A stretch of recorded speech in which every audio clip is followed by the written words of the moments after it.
Are the Mayberry girls messing up my head? When they come around, does my face turn red? They grin as they pass walking down the street. Hey girls, I ain't good looking, but I'm mighty sweet. Goober ain't good looking, but he's mighty sweet. When Juanita and me went to see a show, I wanted to smooch, but she told me no. She said, Goober, baby, call me up next week. Juanita, I ain't good looking, but I'm mighty sweet. Goober ain't good looking, but he's mighty sweet.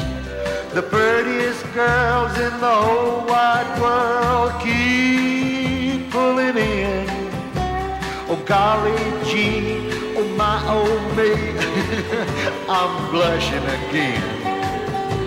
They say, howdy Goober, I just love your hat. Sweetie, check my tire, I think it's flat. I stand and let 'em run over my feet. I ain't good looking, but I'm mighty sweet. Goober ain't good looking, but he's mighty sweet. Well, I thought Dr. Brown ought to take a look. He said, listen, Goober, you're a little shook. You've got real beauty, but it's underneath. I said, Doctor, I ain't good looking, but I'm mighty sweet. Goober ain't good looking, but he's mighty sweet. The prettiest girls in the whole wide world keep pulling in. Oh, golly gee, oh my, oh me, I'm blushing again. They say, howdy Goober, I just love your hat. Sweetie, check my tire, I think it's flat. I stand there and let 'em run over my feet. Girls, I ain't good looking, but I'm mighty sweet. Sing along. Goober ain't good looking, but he's mighty sweet. Goober ain't good looking, Well, I might but be he's good mighty looking, sweet. and I know I'm sweet.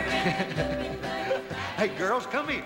There you go, ladies and gentlemen. George Lindsey with I Ain't Good Looking, but I'm Mighty Sweet. Hello, everybody. Welcome to Two Chairs No Waiting, the live version. Now, this is not a live version. We're doing a premiere tonight. I'm going to be busy on the Monday nights when I usually do this, so I'm recording early, and we're going to have a premiere episode. So let me take these headphones off. I don't need those. So what we're doing is you guys are seeing this for the very first time right now. All you folks that are in the chat room, I want to thank you for being here. I want to thank everybody that made it into live.twochairsnowaiting.com to join us for the live version of the show. I wasn't going to be here tonight, so here I am. I'm live recorded. So I think you guys are going to enjoy it. There's a basketball game tonight, so I'm out. I'm not here. I'm not home. But I am setting this to premiere. So you should be able to watch it and be able to see it together starting at our normally scheduled time. So keep our fingers crossed that this all works out. So what I've been doing is you might look over that shoulder right there. I have been going through some of my archives. Wow, I have a lot. I found stuff. I actually found the actual lineup for the event that I hosted down at the Birmingham Civic Center with Don Knotts, Eleanor Donahue, Betty Lynn, and Keith Thibodeau. I found the actual lineup for the evening. Can you believe that? I mean, I have it. There's so many things I found. I found a lot of stuff about David Browning. And one of the things I found was this neat magazine called the Baldwin County Current from 1996. We're going to talk about that tonight, as we listen to this. I think you're going to enjoy it. Now, I'm going to be doing a lot of reading. Hopefully you guys will be able to enjoy hopefully I can read it well enough. You know, I've had some trouble with my memory lately. If you watched or listened to last week's episode, you know exactly what I'm talking about. So hopefully I'll be able to get through this and read this entire thing without messing up too badly during the course of the show. So I think we'll get this thing rolling. I'm glad to have you all here. I'm sorry I'm not here live with you, but here I am.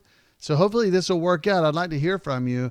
If you'll email me at floyd@imayberry.com and let me know how this works. So sometimes when I'm not going to be here, I might be able to do this kind of thing. We're not live tonight on Facebook. That's going to be our one drawback. I can't I don't think I can do this with Facebook, but I am on YouTube and here at live.twochairsnowaiting.com. We should be good to go. All right, so let's see if this works, and we'll get right on into the show. So let's get this thing started.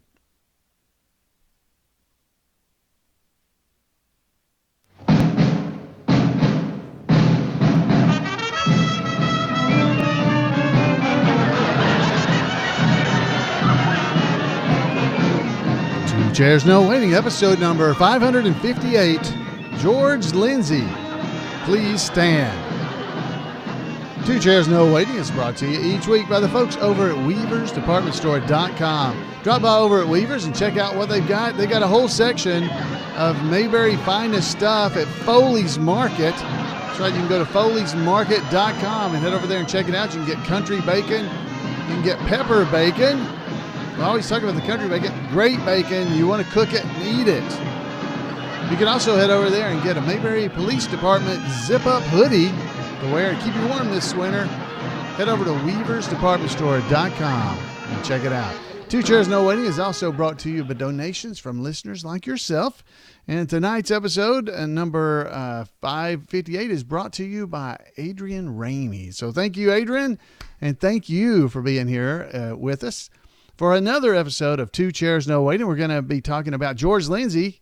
You know, I was thinking about it too. I believe probably George has had as many as anybody from the cast episodes of this podcast done about him, because I mean, I guess I knew him well enough. And anyway, there's just so much to tell you about George. And I found a new article. If you're watching the video version of the show, you can actually see behind me that I have been going through the archives because my filing cabinets are open and piles of stuff are on top of my filing cabinets. And I've been going through the archives, and I found a nice article about George, and it's actually called "Will the Real George Lindsey Please Stand Up?" But I have a previous episode of the podcast called "The Real George Lindsey," so I didn't want to confuse everybody. But this is from an episode from a magazine article from April 1996 in the Baldwin County Current. That's about Goober, George Lindsey himself. So we're going to hear that. I'm going to be doing a lot of reading. So if you don't like episodes where I just read, you know, you're going to not enjoy it. You might want to skip ahead until we get to Randy Turner's section, where we're going to be doing part 2 of last week's This Week in Mayberry History. If you didn't hear it, that means you need to go back to episode number 557 and listen to Randy, because you don't want to miss it. All right, guys, let's get this thing going. I have got a great story here. I'm going to get us some background music. Let's see here. Let's try this. Let's see how this sounds. Ah, that's nice. That sounds kind of Mayberry-ish, doesn't it? So we're going to have that as our background music. We're going to hear from George Lindsey himself. Ladies and gentlemen, you just can't do better than that. So will the real George Lindsey please stand up? This is an article, as I said, from the Baldwin County Current from 1996, the March-April edition. A fellow named David Hamburg wrote this article.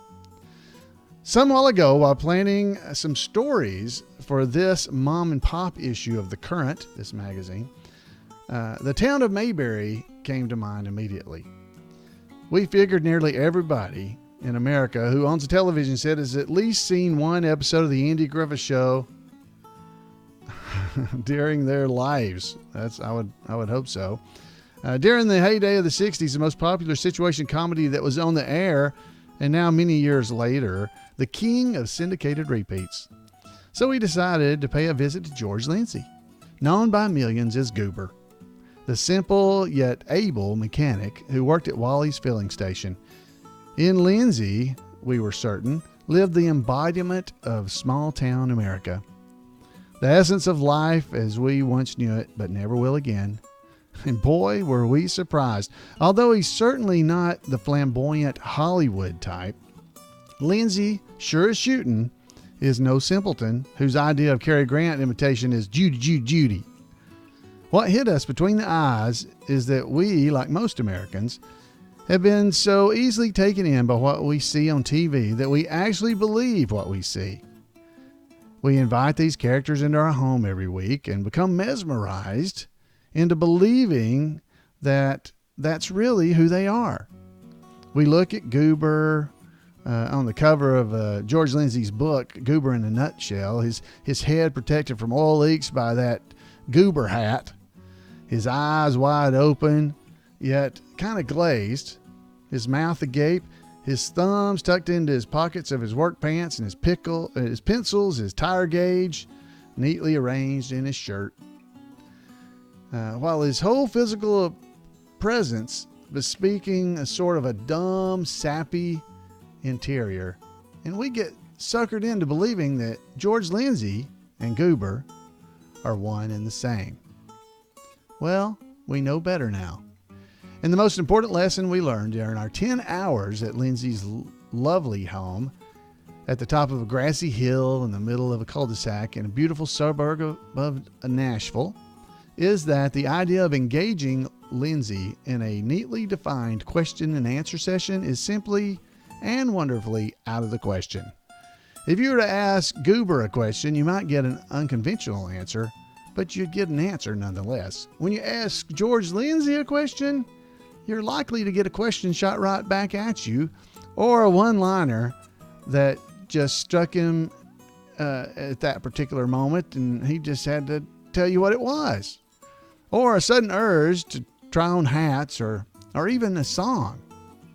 In many ways, Lindsey the adult is like Lindsey the youngster, the prankster who, on sweltering summer days, would join his buddies at the only movie theater in the hometown of Jasper, Alabama, buy some chocolate candy, and then hurl the melting sweets at folks in the front row. Those were not happy times for Lindsey, who grew up dirt poor and compensated for his lack of money and status by making people laugh. His father was luckless and his mother was crippled by problems. And so young George was reared by his grandparents and his doting Aunt Ethel. Their best efforts, however, couldn't prevent George from being, well, George. One of his most memorable stunts involved convincing a group of friends to join him in pouring ammonia and peroxide on their own hair. As he describes it in his book, he says, "We were the strangest looking people in Jasper that they had ever seen, and the only ones in town with orange sherbet colored hair. It's a wonder we didn't put our eyes out with that concoction." Although the young Lindsey excelled in swimming and football and even gave the old college try, he always dreamed of being up there on the screen. One thing he had spent hours watching on Saturdays, there on the screen. His Goober in a Nutshell is a moving account of a boy who could have become a rotten apple, as so many youngsters from a dysfunctional background do, yet he didn't. Instead, he discovered that the way to get by was to make people laugh. That's what he does best, and that's what he continues to do, even in interviews.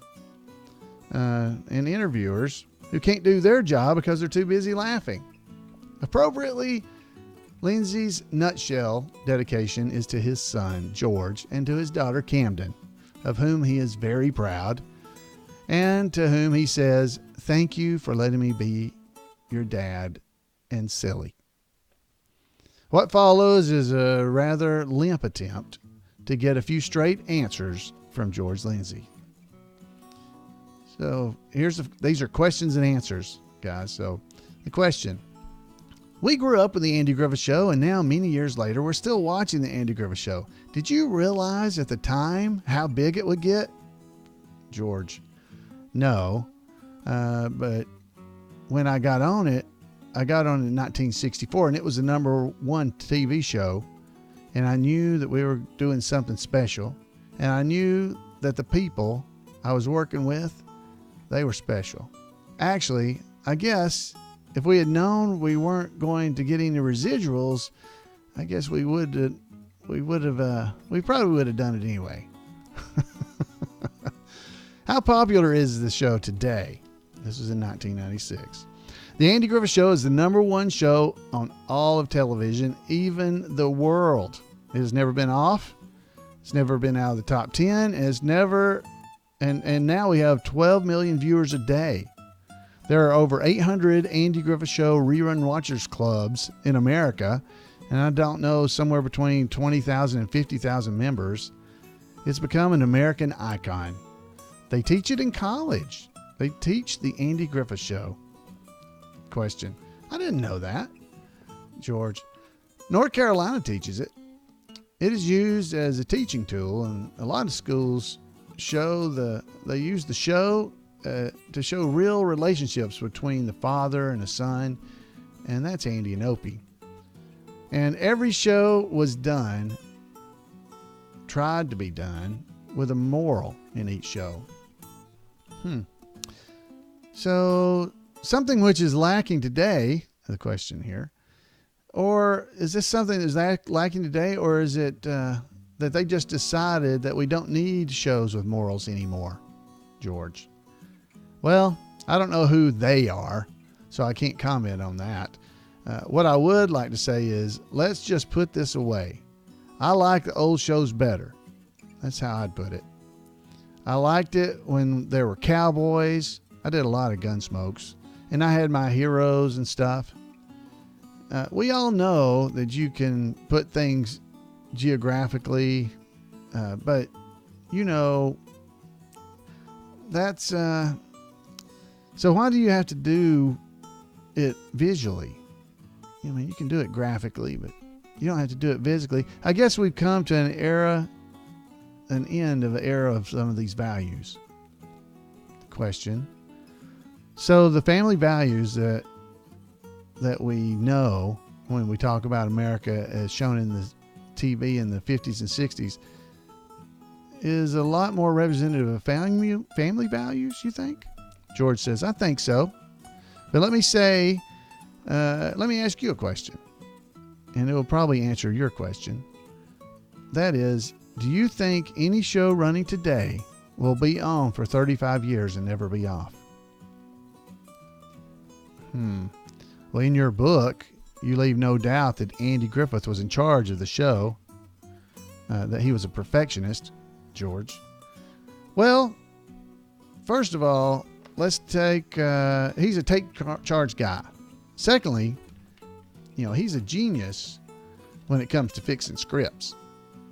He's the best script constructionist I have ever been around. And thirdly, it was his baby. The magazine, the questions now says, what made the show's ensemble cast work so well, George?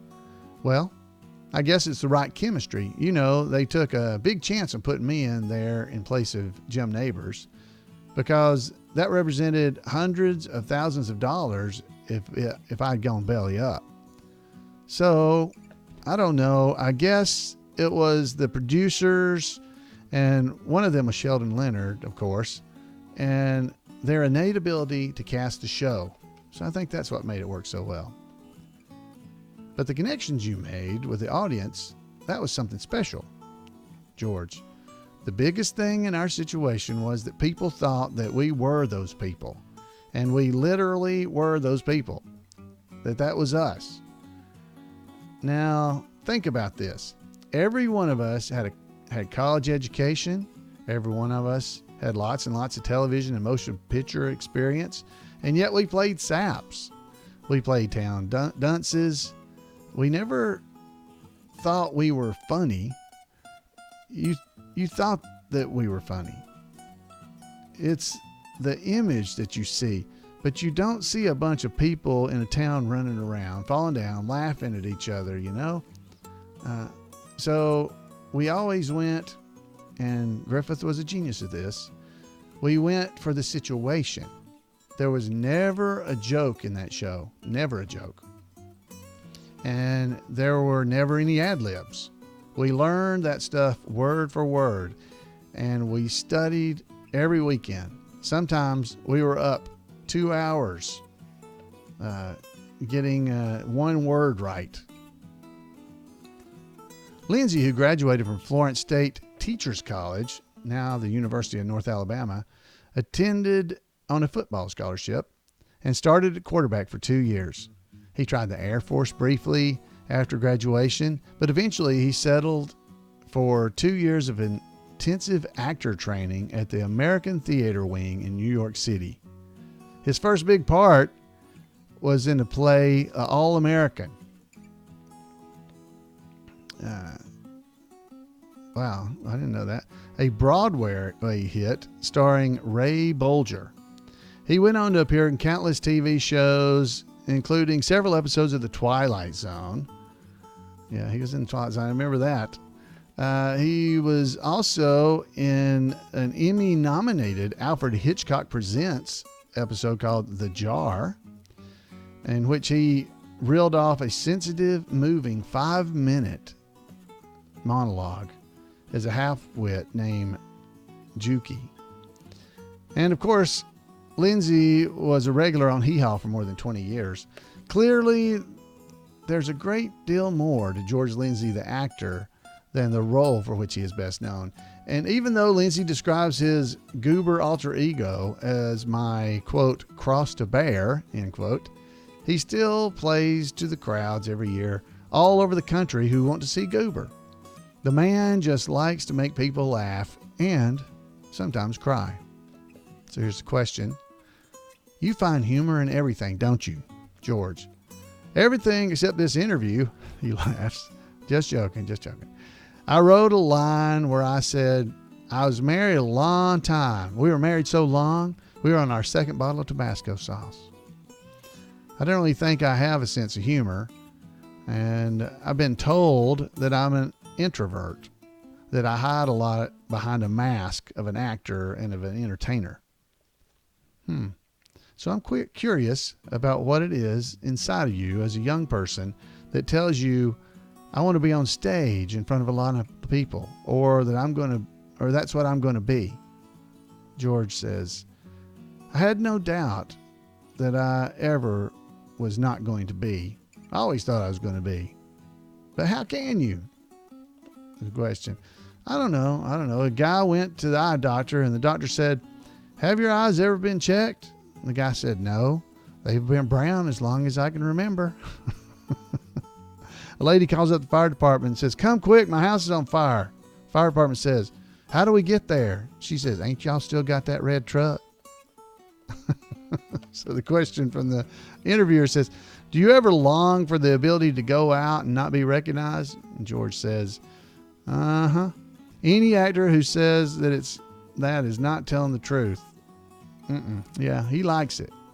I think actors live by, I don't know, every day of their life, every day of my life, I get up and I get somebody that says, thank you for bringing so much laughter to my children's home and my grandparents' home and my great-grandparents' home. For a lot of people, we, and I say the Andy Griffith Show and Hee Haw, are the only entertainment they had. We were a part of their lives. Question. Yes, you would come into your own home, and we'd feel like we knew you if you came into our home.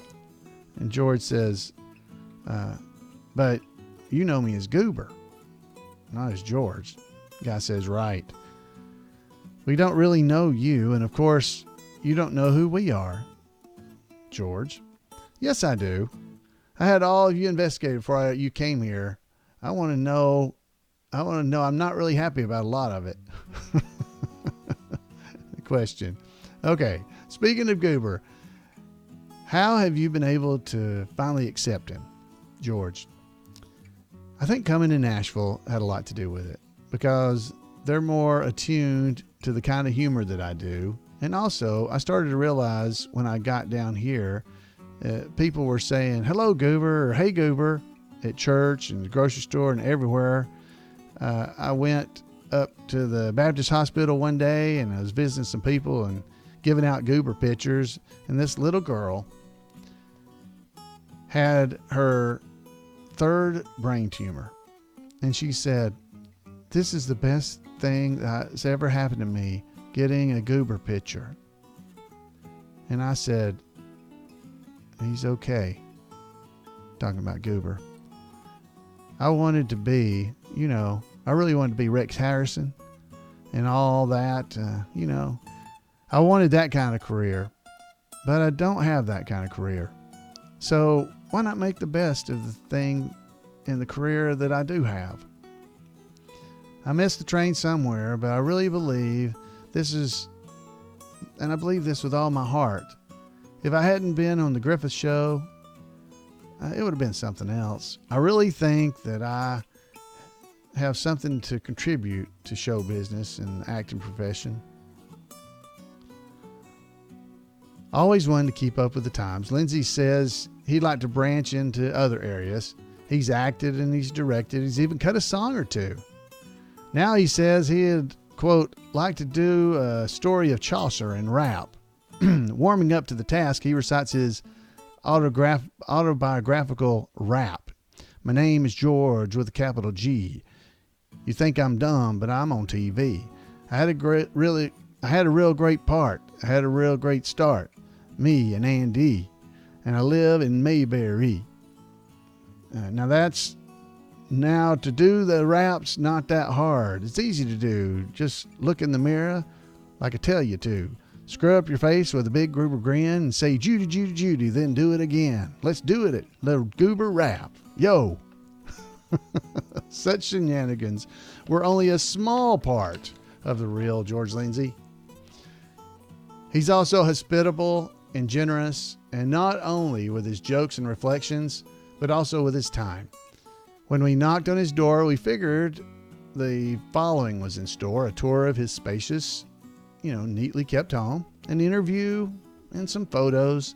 Finally, of course, we'd be shown to the door.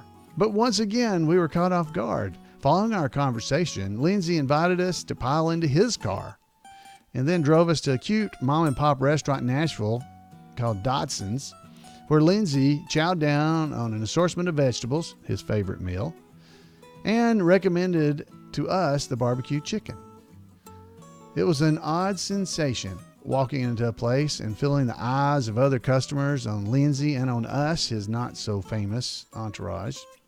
He happily engaged some folks in chit-chat and readily signed autographs. Next, there was a stop at the outdoor pumpkin stand where Lindsey struck up a conversation with a friend.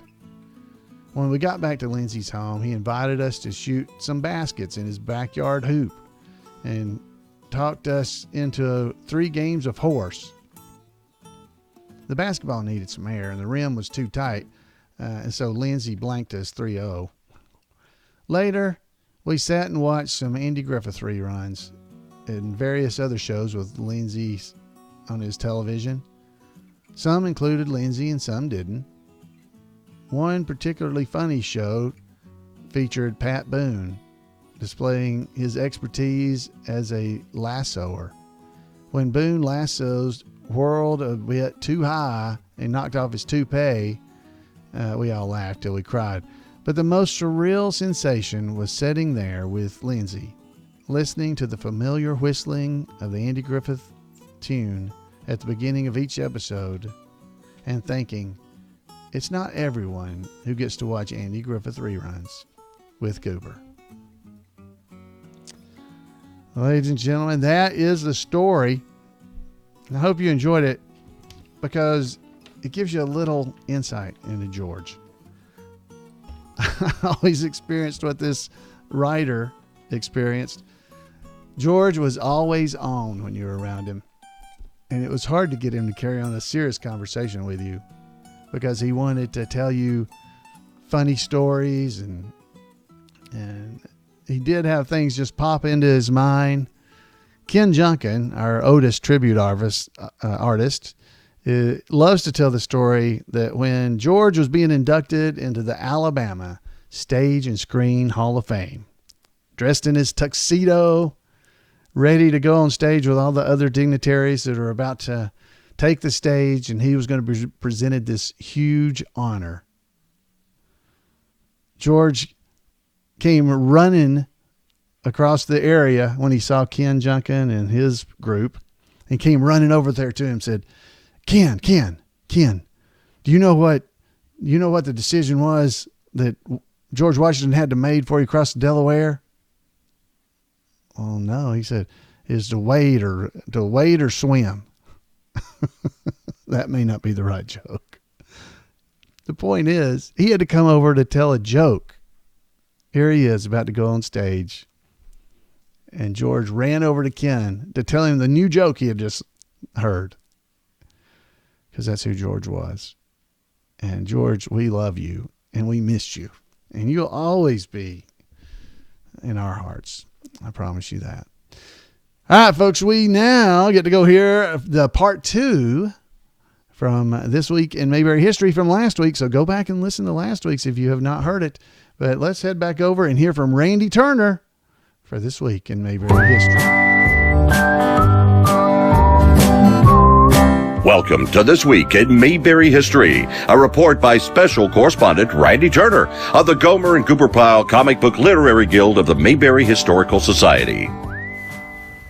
Last week, we discussed the career of character actor George Petrie, who starred in several old-time radio series and appeared most often in television in The Jackie Gleason Show, including the Honeymooner skits and the eventual standalone show. We concluded with George's first appearance in the Andy Griffith Show in 1961 as Joe Layton, the thief in crime-free Mayberry, who was surprised after cracking the Mayberry Bank safe to find Andy sitting inside waiting for him, having entered through the side door to the safe that was installed after the vault combination was lost. George had become a popular character actor in television at this point, appearing in numerous series such as Bachelor Father, Rawhide, Combat, 77 Sunset Strip, and The Real McCoys. In 1963, George both appeared in the original version of The Twilight Zone and had the distinction of playing Eddie Haskell's father, George Haskell, on Leave It to Beaver. The following year, George returned to the Andy Griffith Show in the role more immediately recognizable to Mayberry fans. In the 4th season episode, A Deal is a Deal, George played Lenny, a co-owner of the Miracle Salve Company, who was only too happy to gather all the Miracle Salve he could and send it to Opie Taylor Sr. George also appeared in an episode of Gomer Pyle USMC in 1966. All through this time, George still periodically did radio, as he had since 1942, even though the golden age of radio had passed, being generally considered to have ended in 1962. George was still performing regularly through 1966. Between 1966 and 1969, George appeared in 10 episodes of the new Honeymooner skits and the rebooted The Jackie Gleason Show, but as different characters, not the recurring character he had originally played in the 1950s. Between 1979 and 1991, George appeared in the role for which he is likely best known to modern audiences, playing J.R. Ewing's attorney, Harv Smithfield, in 52 episodes of Dallas. Among his many television roles during this time, George appeared in the 1984 episode of Three's Company, reuniting with Don Knotts, who played landlord Ralph Furley. George appeared as Mr. Williams, an inspector who worked for Bart Furley's management company. Bart was Ralph Furley's cruel, backstabbing brother. Bart was not seen in the episode in which George appeared, but when he was seen in the series, he was played by Hamilton Camp, who was the prisoner who helped Mayberry's barbershop quartet win a competition in one of the Color episodes. After having appeared in the original Twilight Zone series in 1963, George had the distinction of also appearing in the new version of the show in 1986, in a segment which also featured William Shallert, Mayberry's own Quiet Sam. In 1987, George had small roles in 2 hit films, Baby Boom, starring Diane Keaton, and Planes, Trains, and Automobiles, starring Steve Martin and John Candy. George reprised his role as Eddie Haskell's father in the new Leave It to Beaver, which aired during the 1987-1988 season. But Eddie Haskell's dad, Ralph Cramden's boss in The Honeymooners, and J.R. Ewing's attorney in Dallas were not the only recurring characters George ever played. He played characters seen more than once in the series St. Elsewhere, Hard Copy, Wise Guy, and Herman's Head. The final series in which he played a recurring character was near the end of his acting career. After first appearing as an elevator operator in 1994, George was brought back as the recurring character Sid in 9 episodes of Mad About You between 1994 and 1996. George's final role was in November 1996, when he reprised his role as J.R.'s attorney in the TV movie Dallas, J.R. Returns. George finally succumbed to lymphoma, which he'd been battling, passing away on November the 16th, 1997, which was actually on his 85th birthday. Well, that's it for this week. As always, thanks for listening, and remember to take Andy's advice and go out there and act like somebody. Thank you, Randy. And wow, if you want to make sure you don't miss out on any of what Randy's doing on the internet, head over to your email client and send him an email at turnersgrade@gmail.com. turnersgrade@gmail.com, and he'll make sure you don't miss out on any of the great Mayberry stuff he's doing. Folks, I hope you've enjoyed this and getting to know a little bit more about George Lindsey. I will put some links in our show notes to articles about George. There's a nice biography on him on the University of North Alabama's website. And there's also a really nice one in a thing called the Encyclopedia of Alabama, where they talk about George. If you'd enjoy getting to know more about George Lindsey, there's a lot here on the podcast. As I said, he's probably been featured more often than any of the other cast members, and that's probably just because I knew him. But he was even featured, and I didn't mention, on the very first episode of Two Chairs No Waiting. He was my star. He was the guy. So I really miss George. Great guy, and he's missed. But wow. What some amazing, amazing memories that we have. Friends, I'd love to hear from you. You can give me a call at 888-684-8415. And if you got to meet George and have memories of him, I'd like to hear those. I'd love to hear your voice, but you can just email me at floyd@imayberry.com. I'd love to hear from you. However you'd like to. If you forget those things, you can get them all by going over to twocairsnowaiting.com and clicking on the contacts at the top. Actually, it's the about and then contact. It's just got all the information in it. You'll be able to go there and call me. All that stuff is there. Easy to get to and stuff. So, folks, until next time, thanks for being here with us at Two Chairs, and we'll see you then. All right, so we are done. That is it. So, folks, I hope you did enjoy that. Again, man, this is a really cool article that I found. I have so many articles over there. I found some stuff about Don Knotts going to his 40th class reunion, I think it was. 40th? Wow. Man, that can't be right. Anyway, it was his class reunion back in 2000. So it can't be 40th. It must have been 50th. I don't know. So anyway, I'll look it up. I got the articles there. I also found things that I had written from like 1996 that were in other people's newsletters. So anyway, there's a lot in those filing cabinets over there. Maybe I'll be able to go through them and find more things that I think you might be interested in. And I told you guys, I guess last time or recently, that we would start trying to go through some of the Mayberry Cruise information.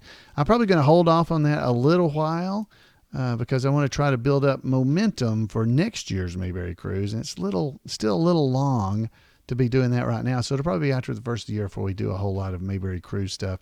I've been doing an awful lot of reading lately here on the podcast. I hope you guys have enjoyed what I've been giving you, because I don't know where else you can get it. I don't know how many people have newspaper articles from 1996 in their filing cabinet. Sadly, it's probably me and Jim Clark. I bet Jim's got them. He probably has them too. But they're treasures, and there's a lot of information out there. I found Jean Carson, the fun, hello doll, that fun girl. I've got some letters from her in there that I was looking at as I was going through. Some Christmas cards and a New Year's card she'd sent me. She was a special lady too. Anyway, getting all nostalgic here, but I tell you, I hope you guys enjoy reliving some of the nostalgia with me as I go through it. I think it's a lot of fun, and I enjoy it, so I hope you do. All right, guys, that is really all I have for you. I hope that you've had a good time being here with us here on the podcast, and I'd like to hear from you who are here now. I'd like to hear from you. Give me a call at 888-684-8415. I'll put that up on the screen. Here's the number. Boom. There it is. Or you can send me an email at floyd@imayberry.com.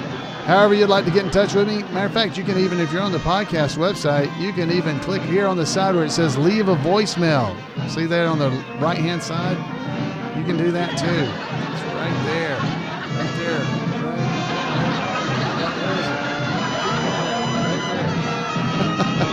Folks, have a great Mayberry week, and we'll see you next time right here on Cheer Chairs.